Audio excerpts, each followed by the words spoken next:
महाराष्ट्राचे माजी मुख्यमंत्री वसंतदादा पाटील यांच्या पत्नी शालिनीताई पाटील ह्या अजित पवारांनी राजकीय वेगळी भूमिका घेतल्यापासून अजितदादांवर वेगवेगळ्या प्रकारे टीका करत आहेत। अजितदादांना लक्ष केले जात आहे। त्याबद्दल बोलण्यासाठी आपल्यासोबत खडकवासला मतदारसंघाचे सरचिटणीस आहेत। अजितदादांना शालिनीताई पाटील वेगवेगळ्या प्रकारे टार्गेट करत आहेत, हे कशामुळे चाललेलं आहे?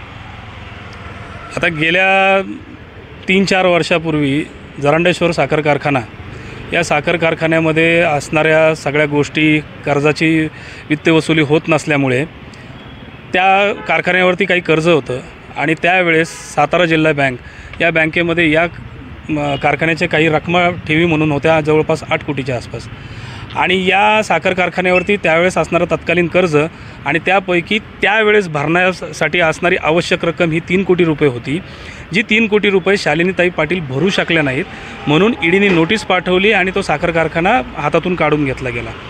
त्यावेळेस असणारे तत्कालीन अजितदादा पवार यांच्या विरोधात शालिनीताईंचं म्हणणं होतं की त्यांनी याच्यामध्ये व्यवस्थित लक्ष घालायला हवं होतं, पण दादांनी त्याकडे तितकंसं लक्ष दिलं नाही, कारण कुठल्याही अयोग्य गोष्टीला आमचा नेता कधीच पाठिंबा देत नाही।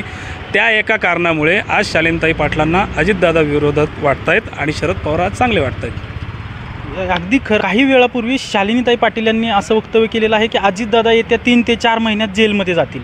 यापूर्वीसुद्धा यांनी अशा बऱ्याचशा वक्तव्य केलेलं आहे। शालिनीताई पाटलांचा मी पूर्णतः आदर ठेवतो आहे, परंतु त्यांच्या वयोमानानुसार त्यांना काही गोष्टी कळत नाही आहेत आणि पत्रकार पण वारंवार जाऊन त्यांना विचारत आहेत, त्यामुळे त्यांना जे वाटेल, मनाला वाटेल त्या गोष्टी त्या बोलत आहेत।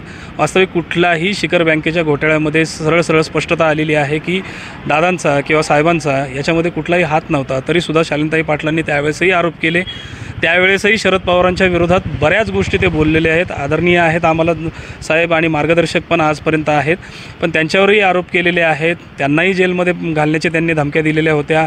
राष्ट्रपती झाले तर त्यांच्यासारखं दुर्दैव या देशाचं दुसरं कुठलं नसणार आहे असंही ते बोललेल्या होत्या। अनेक गोष्टी त्या बोललेल्या होत्या आणि पाठीत खंजीर खुपसणे ही जी वाक्प्रचार हा महाराष्ट्रामध्ये जो आज सर्रास वापरला जातो याच्या निर्मात्याच ते आहेत। त्यामुळे त्यांच्याकडनं बऱ्याचशा अशा यापूर्वी वल्गना झालेल्या आहेत, त्या गोष्टीला फारसं महत्त्व देण्याचं मला वाटत नाही। अजित पवारांनी भाजपसोबत हातमिळवणी केली, ती विकासासाठी नव्हे तर स्वार्थासाठी।